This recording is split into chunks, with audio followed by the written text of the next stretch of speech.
Welcome to the Counselling Tutor Podcast, the must-listen-to podcast for students of counselling and psychotherapy. Here are your hosts, Rory Lees-Oakes and Ken Kelly. Hello and welcome to episode 46 of the Counselling Tutor Podcast with me, Rory Lees-Oakes, and with me, my fellow traveller on the information superhighway, Mr. Ken Kelly. Really good to be here. Exciting time. I mean, as we go out live with this podcast, we're coming, I guess, towards the end. We're at least acknowledging the end of the United Kingdom academic year. And I am mindful that many of you may be submitting final portfolios. You may be getting assignments sorted that need to be handed in. And it can be a busy time for students at the moment. And with a busy time comes potentially elevated stress levels. And we're going to be kicking off episode 46 looking at that. And Rory's going to be kind of guiding us through what might be happening within our very own brains as we feel that stress and how that can impede our ability to actually put those final portfolios or those assignments in. Theory with Rory today is interesting because you're going to be talking a little bit about trauma bonds, Rory. I am, and I'm going to be talking a little bit about something that is quite uncomfortable to hear. But what I will share with you is many years ago, there was a film called The Night Porter, and I think it had Dirk Bogarde and Charlotte Rampling in. And Dirk Bogarde was an ex-Nazi SS officer in a concentration camp, and Charlotte Rampling was a inmate or a prisoner. And they had an affair in the camp, and many years later he escaped justice and was working as a night porter, and she went into the hotel and they took up the relationship, and it was quite a 50 Shades of Grey relationship. So for those of you who's listening with little ears around can read between the lines on that. And a lot of people said, this is terrible. How could someone who'd suffered such deprivations in a concentration camp do that? And of course, this was very much a fantasy film. However, it does link into a strand of truth that sometimes people who are abused build trauma bonds with the abuser, and those bonds are very hard to break. And it doesn't matter about the timeline. It could be that 20 years later they meet the abuser again, and all of a sudden they're snapped back in to the behaviour that they were forced to undergo. Ooh. So I'm going to be talking about that theory, and that is really useful, and I see it in my practice occasionally through the years. It's really, really interesting. It takes me back to a podcast we did in our back catalogue on Stockholm Syndrome, and we covered a similar type of topic. Looking forward to that. And of course, we're going to be ending episode 46 today with looking at your own therapy as a student of counselling psychotherapy. Many of the awarding bodies call upon you to do an amount of hours of therapy, some more than others, some modalities more than others. And we may have different feelings around that. We're going to kind of explore what your feelings might be and some of the reasons maybe that is put in place by the awarding bodies and seen as good practice. But we kick off at this potentially stressful time. I don't want to be projecting that out. If you're going, I'm not stressed, then that's cool. Hang on to that. But if you are finding yourself kind of rushing in assignments, finalising work as you come to the end of the academic year, Rory, can you share a little bit about what happens? Because I know when I was submitting my final portfolio, a massive body of work, there were times where I felt that I just couldn't do it, and I would sit down and I thought all this information that I'd studied and knew so well was just gone. The filing cabinet was empty as I stared at the blinking cursor. The blinking cursor. Well, that's a very polite way of putting the blinking cursor. Yeah, well, only this week, Ken, I can give you a clear example of what happened at Counselling Towers. We were rushing out of Counselling Towers here in Mosley, and I rushed out, and I had loads to do. I had to get to my practice. There was loads and loads of stuff, and I couldn't find my car keys. I'm saying to my wife, I can't find my car keys. And my wife very amusingly pointed to the table right in front of me where the car keys were and said, would those be the car keys that you can't find? And it was like, oh, yeah. And what happens when we get stressed is that part of our brain switches off. Our kidneys produce cortisol, which goes through the vagal system, which is like a highway through your spine. And it goes into the middle brain, and it floods the brain with cortisol. And what happens is that the top brain kind of switches off and we can't find things. And, and eventually, for those of you who've gone through the car key scenario, you'll remember that what happens is, of course, as the cortisol starts to dissipate, your brain fires up and there's the keys on the table. And it's the same with assignments. You think, I've got to get this assignment gone. You get stressed. And then, as Ken says, you look at the blinking cursor. So I've got a couple of tips that might be useful, Ken. Well, please bring them on. Bring them on. Well, let me ask you a question, Ken. Okay. How do you eat an elephant? Over a very long period of time and probably in tiny, small portions. There we go. Well, you're absolutely right. You eat an elephant a bite at a time. And I think that the best way is to kind of say, I'm going to do 20 minutes at a time. When I'm doing anything, writing or producing lectures, I do 20 minutes at a time and then have a few minutes off. I might make myself a cup of tea or look out the window or all the other things I enjoy doing. And then, then I go back to it. And also, I think it's about setting time. I think it's about sometimes being quite disciplined and saying, this is the time I'm going to be doing that.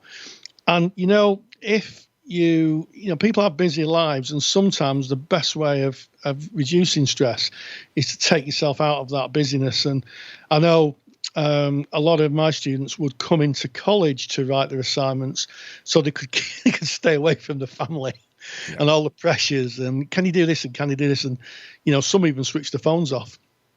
Yeah. So they just had that time. And it's okay to have that time for you. So that's one tip. And the other is, lastminute.com. Don't wait until the last minute. Start as soon as you can, because some of the folios are big pieces of work, Ken. Yeah. And there'll be people out there writing dissertations as well. Indeed. I like what you've said there and about setting a specific time. And what can sometimes happen, and I recognize this within my own life, is that when I've got a big pile of stuff hanging over me that I know that I have to do, it can sometimes move in and steal away my present moment peace. I can be driving my car and worrying about the work that I need to do. And the reality is, when you're driving your car, you can't do the work. So worrying about the work is only going to cause unrest within you emotionally. You can only worry about the work when you sat down with that cursor in front of you. Then you can do the work, or with pen or pencil in hand on your textbooks laid out. So by choosing a time period that you have allocated specifically to do your work, and then exercising abstinence of letting yourself get pulled into the emotional tumble of, I've got all this coming up, accepting for that time. When it comes up for you and you feel that overwhelming rush of panic, I'm speaking about my own experience, Rory, when I was doing my folio, to be able to say, it's okay, I have time set aside for that. I'm going to just push that out of my awareness now because it needs to be in that time. And that sometimes helps by saying, I've got a time set aside for that. Another way is to, this is a tip I got from you, Rory, is to make lists of your theory. So often you're going to be linking stuff to theory. It's part of what we do, and it's part of how the awarding bodies measure that we are hitting the criteria. They want to see those key trigger words, the theory trigger words. And if you've got lists of person-centered theory consists of, and you list out all the different theories, transactional analysis consists of, then when you're working on a certain assignment, you can have that list in front of you and kind of cross off the various bits of theory as you're weaving them into your assignment. So you've got kind of a checklist. I know that worked greatly for myself, Rory. Yeah, checklists are really good. You can tick them off. And also stick with the knitting. I think that sometimes overthinking can be a bit of a problem for students, and someone who's marked pieces of work, lovely pieces of work, brilliant pieces of work. I've enjoyed reading them. Unfortunately, they don't link to what the question's being asked. And I used to say to my students, what colour's that wall? And they used to say, it's white. So, well, that's the question.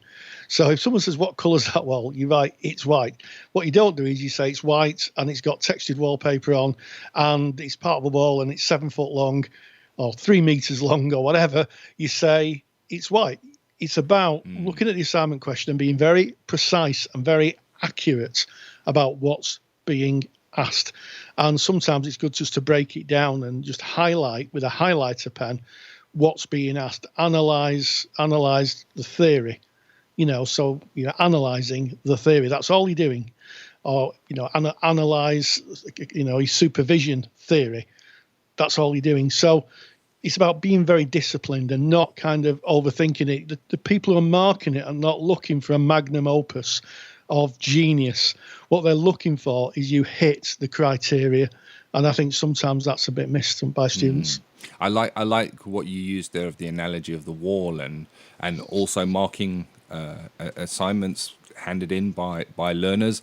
It's very easy when the question is, please describe the color of that wall, to say, I am staring at the wall. Walls are rather large. There are many different kinds of walls that we may get. Some walls are long, some are high, some are made of brick, some are made of breeze block. And you can really write a lot about walls because you studied walls. Or insert the topic of the counselling related topic here, but you're not answering the question, what is the colour of the wall? Having the question on hand and referring back as you're doing your assignments or putting in your project work, yeah, I like that one. And it can definitely reduce that stress level. You keep on looking back at the question and say, am I answering this question? If you are, a sudden calm may descend over you. If you're a member of the Counselling Study resource that Rory and I put together, log in and go to the assignment section. So if you click on assignments, right at the top, Rory wrote a book about making your way through assignments, what the marker is looking for and how to make it easy, how not to jolt them out of their flow as they're marking, because as soon as they've been jolted out of their flow and they go, oh, hold on, an area of concern, they look differently, they read your assignment differently. So if you are a member of our Counselling Study resource, go and have a look at that. Also, if you're in the Counselling Study resource, a great resource is if you go to the support section, click on the support tab, it's right at the top, there is a video that's called How to Use Counselling Study Resource for Your Assignments. Go and watch it. It's about a 5-minute video and it'll show you how to use the CSR to help you with your assignments, and that again can also reduce that pressure. So if you're not a member of Counselling Study Resource, go and have a look at it. You can find that by going to counsellingtutor.com. It's on my other website. It's right slap bang middle of the page at the top on the home page, and you can download the prospectus and see what that's about. Absolutely. I remember there's 2 L's in counselling. We spell it the English, UK, British way. So, theory with Rory, Ken. It's a bit of a special theory this time, isn't it? Trauma bonds. I'm excited to learn more. Yes, well, it's a little. I touched a little bit on trauma bonds in a recent series of lectures that I've done for the Counselling Study resource, which has been really well received. It's called, preparing to work with clients who've experienced abuse and trauma, and trauma bonds are effectively post-traumatic stress markers that bind someone who's been abused or victimized to their abuser. And it does link in very much to Stockholm Syndrome, another lecture that I've done earlier in the year. And I'm going to be talking a little bit about trauma bonds and what they look like in reality, how trauma bonds work. And it might be that as I explain it, you realize that you may have mild trauma bonds yourself, that meeting certain people may trigger off certain behaviors in you. And that's about our old friend transference.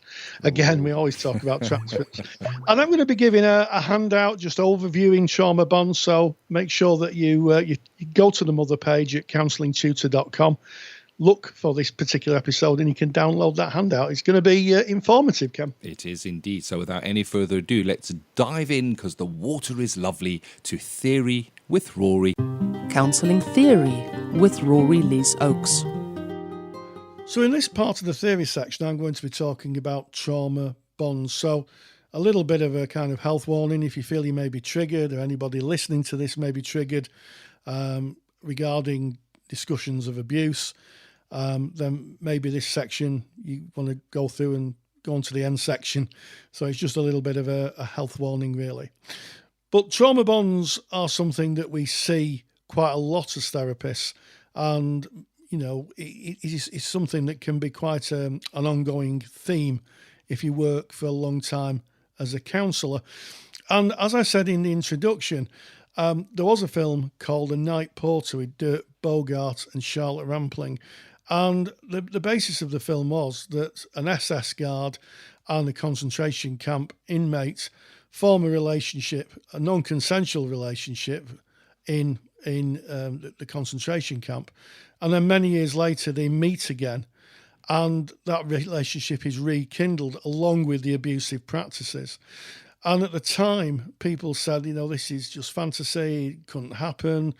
Why would someone go back? Why would they do that? And as the years have gone on, psychologists and therapists have begun to realise that trauma bonding or trauma bonds is a very real phenomenon that happens when someone is in a very violent relationship. And there are some specific elements within that relationship which makes a person more likely to be trauma bonded. And the first is violence or the threats of violence. Almost certainly one of the hallmarks of an abusive relationship is someone being violent or threatening to be violent. Add to that the notion that the abuser then rotates kindness and abuse.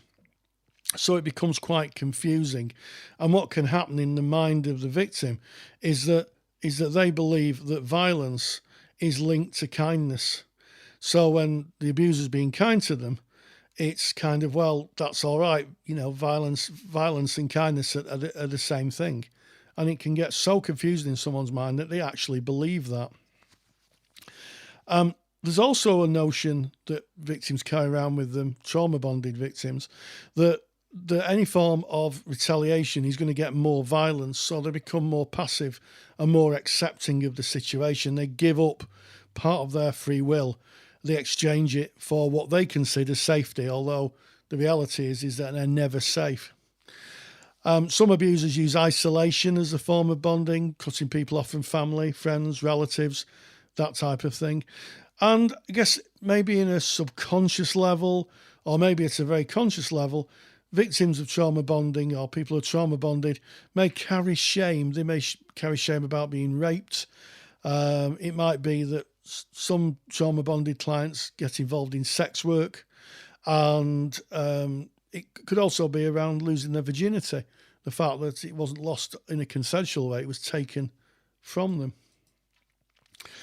So what are the major indications of trauma bonding? Well, there is some indications that we can pick up from clients. I think the first thing is in the narrative, how clients talk about their relationship, and that can give us real clues into where they are in terms of how connected they are with the abuser. So the first thing is the client shows symptoms of post-traumatic stress, and that can be things like flashbacks. It can be all of a sudden flashing back in the therapy room and talking like a child. It can be literally losing control. So you might get someone who's crying. All those are aspects of post-traumatic stress. The other aspect of it is that there is a belief that something bad is going to happen at any minute. One of the hallmarks of PTSD, when someone is kind of really struggling with it, is that at any moment the abuser can return. And, I know of one instance that someone I know, it wasn't a client, but someone I knew, actually believed that their abuser was in the local pub. When the fact of the matter is, the abuser was serving a huge sentence in a prison many miles away. But it was just literally seeing a person triggered off this idea, really believed that the person was omnipotent. And at one point, this person I was talking about actually believed that he could get out of prison, that he had control over the whole prison system and he could get out, and he really was in the pub. And it took some convincing to say, no, there's no chance, there's absolutely no chance at all this person is going to escape. He went to prison for a very serious sentence, and he's not going to be let out. He's residing, as we speak, in a cell. The person you're talking about isn't him. And that was the facts of the matter. One of the other hallmarks of someone who's trauma bonded is being intensely grateful for small things. In my experience, I've heard people talk about being super excited about being let out to go to the shops. You know, he lets me out to do the shopping, is a kind of narrative that clients might bring. The other interesting thing, and I use the word interestingly thoughtful, is that victims of trauma bonding deny violence. So, you know, I might say to someone, a client, but he hits you. You've said he hits you. And the response to that might be, well, actually, he doesn't hit me hard. He could hit me a lot harder. And he doesn't hit me every day. He only hits me once a week or when I've been bad. And it's that kind of acceptance, passive acceptance of violence and minimizing it, which again gives you a clue to someone who's trauma bonded. The other thing is that clients sometimes rationalize the violence. They will say, oh, well, he hit me because I deserved it because I had the TV on too loud, or I might have made him the wrong food, or I didn't wear the right dress. So of course he was entitled to hit me. And also, one of the very, very strong indicators is denying being angry at the perpetrator. You know, you might say, how do you feel about this person hitting you and doing this? Oh, I'm not angry at him. It's okay.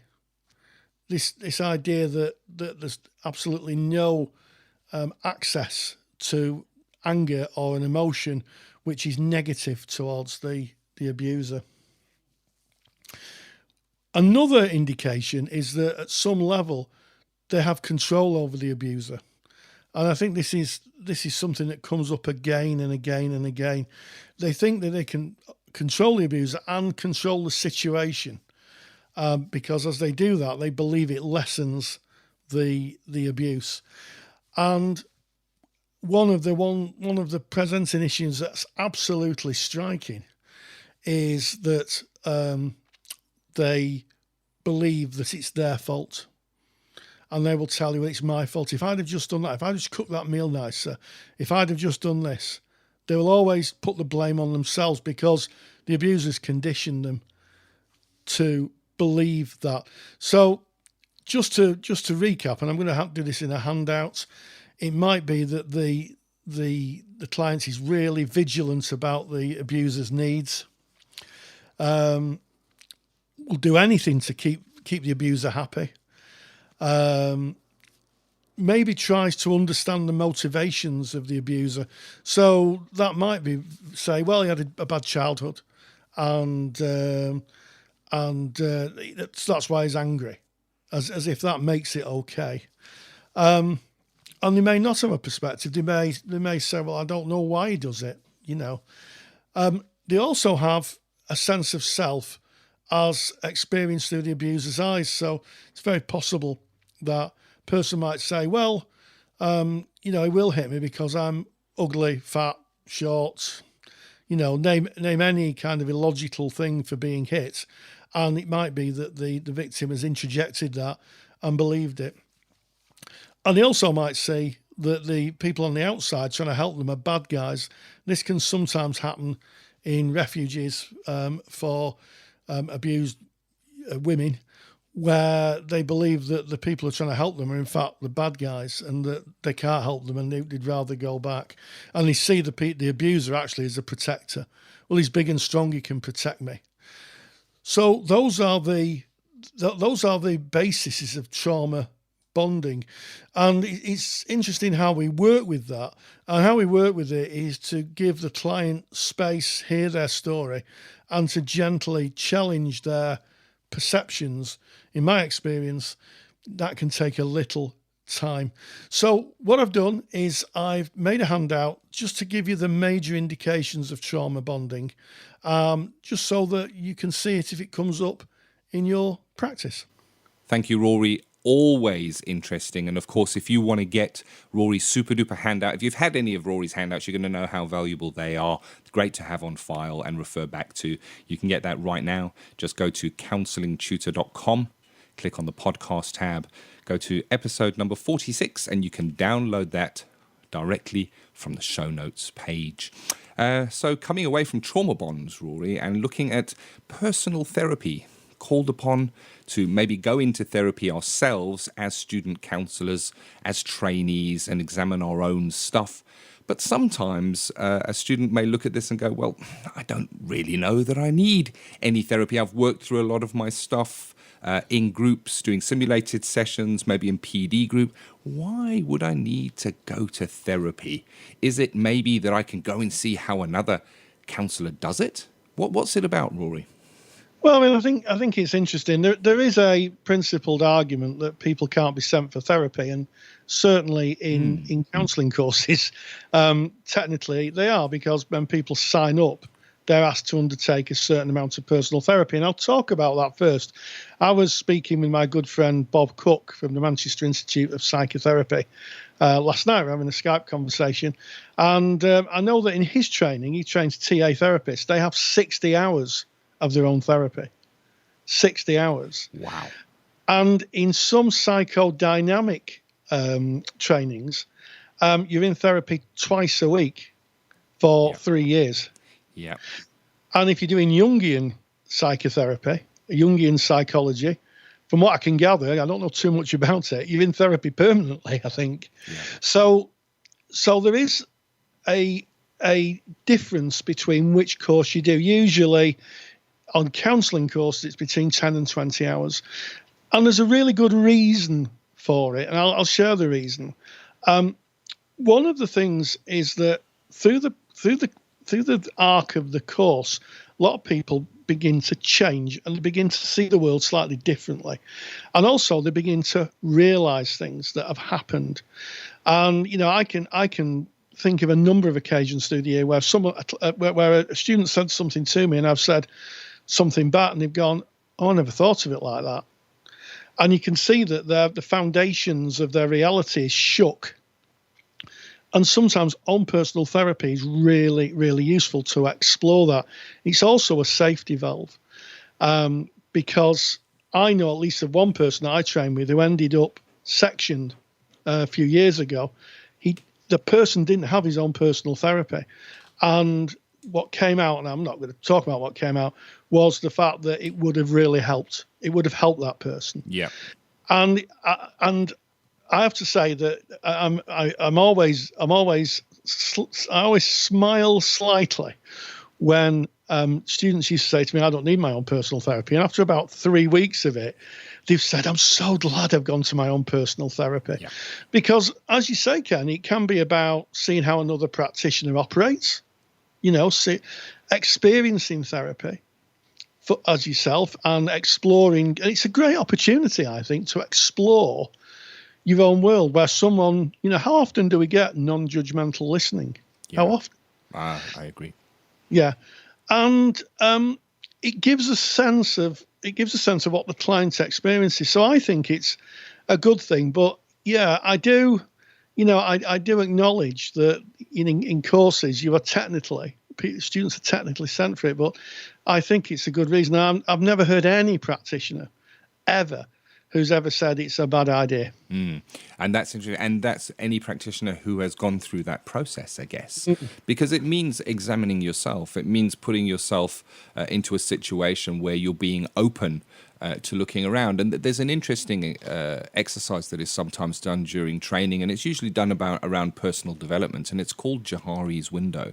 And Johari's window kind of is an exercise that shows us that there are things that are unseen to us. They may even be seen by others. Somebody might look at it and think, wow, you tend to show this kind of behavior, but we ourselves maybe don't see that. So if we only go on what is seen to us, and we're going into being a practitioner and being there for other people, and we're not fully together, things can come up in therapy that can really throw us off, that can create feelings within us that we might run off to our supervisors with. And these are things that you might be able to work through in therapy because they may be seen by others, and your therapist may pick those up. So, yeah, I agree with you, Rory. I think anyone who's saying, I'm 100% together, I don't need therapy, maybe it's about examining what that is about. Very often therapy, I see therapy is perceived as a place that you go when you're really in distress, and very often it is that a client may come in carrying a very heavy load,